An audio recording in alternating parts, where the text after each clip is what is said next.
Welcome back to Torah in 10, Parsha Va'eschanan. I'm Jody Berkel, and I'm so excited to be here with you again. What's the life-changing idea Rabbi Sacks of Blessed memory teaches us this week? To make love last, build around it a structure of rituals. I heard a story about a marriage therapist who was meeting with a couple, and he asked them how their marriage was going. The couple was all over each other and very affectionate. And the therapist was a little taken aback, and he asked the wife, "How do you know your husband loves you after all these years?" She smiles and says, "He makes me coffee every morning." "And you?" he asked the husband. "She gives me a smile every morning before I go to work." To this, the therapist said, "Really? That's how you know your spouse loves you? What about the anniversaries, the big stuff? Is that all it takes to make love last? Daily coffee and a smile?" It seems, says Rabbi Sacks, that many people today are commitment averse, reluctant to bind themselves unconditionally to something or someone.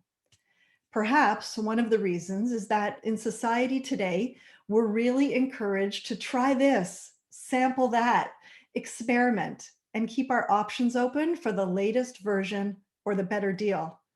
Commitment takes away our freedom, or does it? When we think of the notion of freedom, we tend to think about freedom from, meaning the absence of rules and structure. But we know without structure, we live in chaos. One of my first parenting ideas that I learned was the importance of rules and boundaries. Children raised without boundaries can feel lost, unloved, and in general, don't fare as well as children raised in homes with clear rules and fair systems in place, making them feel safe, loved, and cared for. One of the things I hear very often is, "What's with all the rules in Judaism?" They say, "Rules? I don't need any rules. I want to be free." But real freedom, the kind of freedom the Torah speaks about, is the freedom to choose the right type of restraint, and that involves commitment. David Brooks defines commitment as falling in love with something and then building a structure of behavior around it for the moment when love falters. Rabbi Sacks says that this idea so beautifully connects us specifically to the book of Devarim and to Judaism in general. What is Judaism anyway? Is it a religion? I don't think so. There isn't even a Jewish word for religion. Judaism is a relationship, and a relationship requires commitment. As we spoke about last week, Moses, in his final weeks of life, reviews the laws and history of the Jewish people since they left Egypt.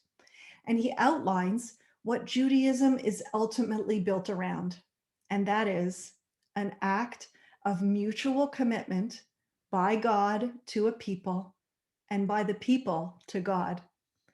The commitment itself is an act of love. At the heart of it are the famous words of the Shema in this Parsha. You shall love Hashem your God with all your heart, with all your soul, and with all your resources. The Torah is the greatest love story ever written about the marriage between God and an often stubborn people. It would seem that we are constantly in need of couples therapy between us and God, but our story is about love nonetheless. Remember the poem we said when we were kids, "Oh, how I love thee, let me count the ways"? Well, how many times is the word to love used in the final book of the Torah? 23 times. Again and again, we hear in both directions of the Israelites' love for God and God's love for the Israelites. Here are just a few examples. The Torah tells us, "The Lord did not choose you because you were more numerous than any other people, for you were the fewest of all people." but it was because the Lord loved you. We read in the Siddur, in the blessing before the Shema, you have loved us with a great love, with an everlasting love. And in so many songs written year after year in Israel, whether they're about God's love for us or our love for him, this love has remained strong after 33 centuries. That's a long time for love to last, and we believe it will do so forever. What's the connection between love and the Jewish law that's the focus of much of Moses' speech? The answer, says Rabbi Sacks, can be found in David Brooks' remark. Commitment is falling in love with something and building a structure of behavior around it to sustain that love over time. Laws, the mitzvot, is the structure of behavior. Love is a passion and an emotion, but it's one that can't be guaranteed to last forever, which is why we need the laws, rituals, and daily actions. Rabbi Sacks says rituals are the framework that keeps love alive.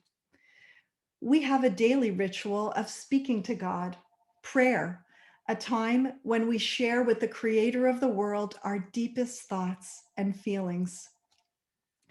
Shabbat, a weekly ritual, allows us the sacred space to deepen our connections to our most important relationships. And Passover, a yearly ritual when we connect our past to the present and pass down our Jewish identity to the next generation, so our story becomes theirs, and so on forever. Rituals strengthen relationships. I often tell people, I've got a crush on God.